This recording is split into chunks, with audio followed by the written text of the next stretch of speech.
There are $250 million for a new community program effort. The DOJ also adding 131 attorneys, $34 million to keep prosecuting the January 6th riot, for example. Critics say the plan falls way short. When you look at what is actually in this request, there's only $527 million going to the COPS grant. And that's what is actually hitting and affecting our local law enforcement in our communities. There's a whole lot of money to the tune of billions for ATF and for more gun control measures and gun buyback measures, which in the Biden administration's words are to curb gun violence. When in reality, all these things do is keep guns and weapons out of law-abiding citizens' hands and does nothing to curb the crime that they now say that they're concerned about. It's all smoke and mirrors, misdirection. And all of this is happening as crime, of course, keeps surging in mostly Democrat-led large cities. Let's take, for example, New York City. The NYPD reports 25 shootings last week. That's up from the same time last year. Transit crimes are up nearly 21%. Robberies, 48%. Felony assaults, 22%. Car theft, a whopping 77%. Victims of violence in the city range from children aged 3 and 7 to a 73-year-old man mugged in broad daylight outside the New York Times building. A New York Post op-ed headline. Now's the moment Mayor Adams and Governor Hochul must seize to face down pro-criminal polls. Jason Rantz, Seattle radio talk show host. When you look at those numbers, Jason, they're not just chilling numbers, they represent human beings.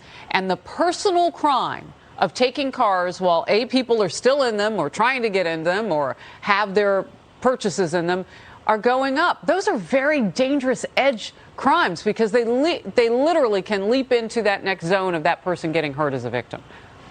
Absolutely. And they're a result of policies that have said to criminals over and over and over again, we're not really serious about punishing you, that we're not going to have cash bail when you're arrested, if you're arrested.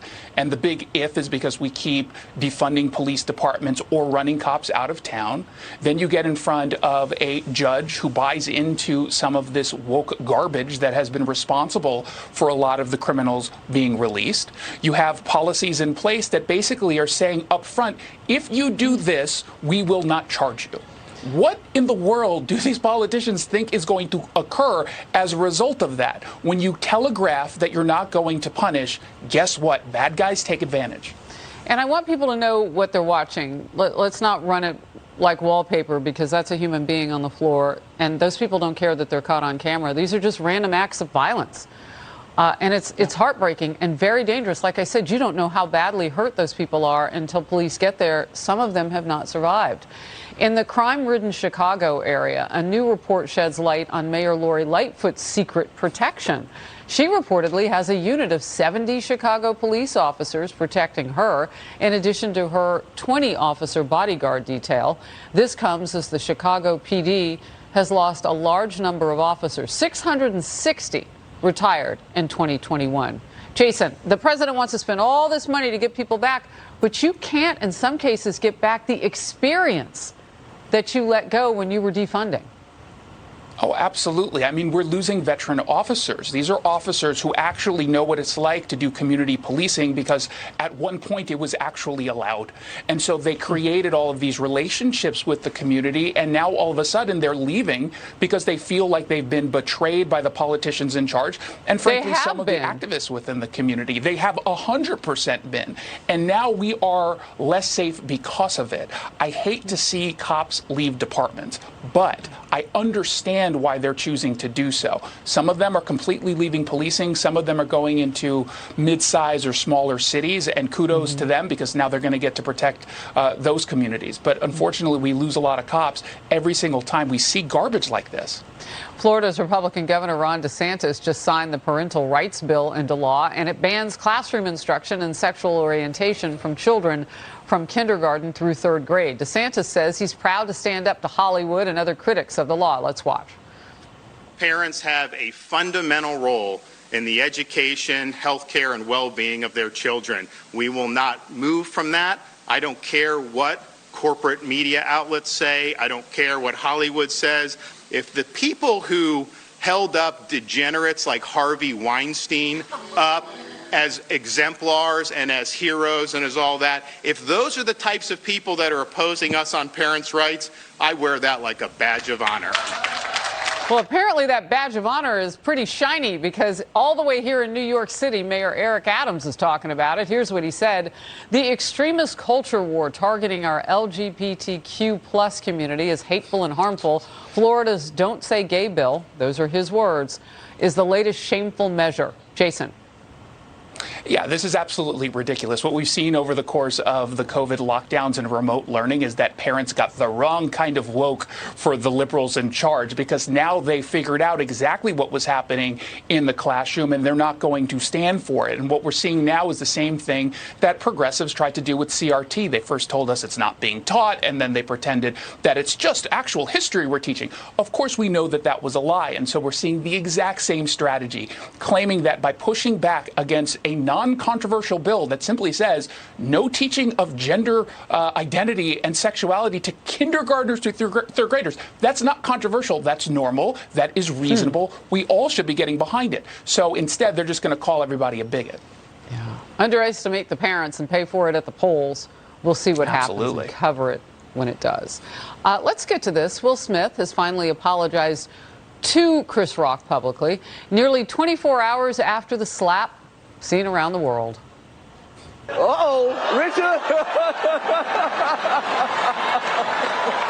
Oh, wow. Wow. Will Smith just smacked the out of me. Keep my wife's name out your mouth. Wow, dude. Yes. It was a G.I. Jane joke. Keep my wife's name out your mouth. I'm going to, okay? Wow. Hours after the Motion Picture Academy announced an investigation, Smith posted this on his Instagram account. My behavior at last night's Academy Awards was unacceptable and inexcusable. Jokes at my expense are part of the job, but a joke at Jada's medical condition was too much for me to bear, and I reacted emotionally. I would like to publicly apologize to you, Chris. I was out of line, and I was wrong. I am embarrassed, and my actions were not indicative of the man I want to be. Meanwhile, reaction in the liberal media to Smith's violence has been mixed. Watched. It was really disappointing. Yeah. And then there's also this, this long-held perception in this country that, men of color especially can't control their rage and their anger. And just to see someone who's been that beloved for decades, it was troubling on so many levels. And I think he overreacted. Well, you got all the pressure of hoping that you win and trying to keep your face. I get it. Not everybody acts the way we would like them to under pressure. Some people just snap. Or could you say he's a liar? Because when the joke was first told, he was laughing, and it wasn't until she rolled her eyes. She suffers with alopecia, hair loss. It's harmful and hurtful to her, I should say. And then he shifted gears. Well, he's an actor. We don't know if he's lying or telling the truth when he apologizes. Yeah, no, I think that's a good point. I mean, we get lectured by Hollywood nonstop on all sorts of issues, including, by the way, toxic masculinity. So hopefully we can get rid of that nonsense. But when it comes to actual violence that they all witness, they are reticent to just say anything because, number one, I don't think they want to go after one of their own. They don't want to go after another actor. But to the left, words are violence, and actual violence isn't. And that's part of what we're seeing here. There's so many folks who believe, and this is the real danger in all of this, is that hurt feelings, a joke, whether it was intentionally mean-spirited or not, it doesn't matter. That if you feel slighted in some way, that's the actual violence. You are the victim, and Chris Rock isn't. I find that to be a pretty dangerous standard that's been set. Yeah, and the proof, the evidence, the receipts of that are Hollywood's other elite. Bradley Cooper, Denzel Washington, Tyler Perry, all huddled around the guy who just slapped another man really hard. And maybe if he'd closed his fist, might have knocked him out. He hit him pretty hard. He played the role of Ali. I understand he had some great training for that, Will Smith. Just violent all around, and they say, oh, it's okay, because it's one of them. We'll see what happens. The Academy is investigating. Jason Rantz, always great to have you in focus. Thank you. Thanks, Harris.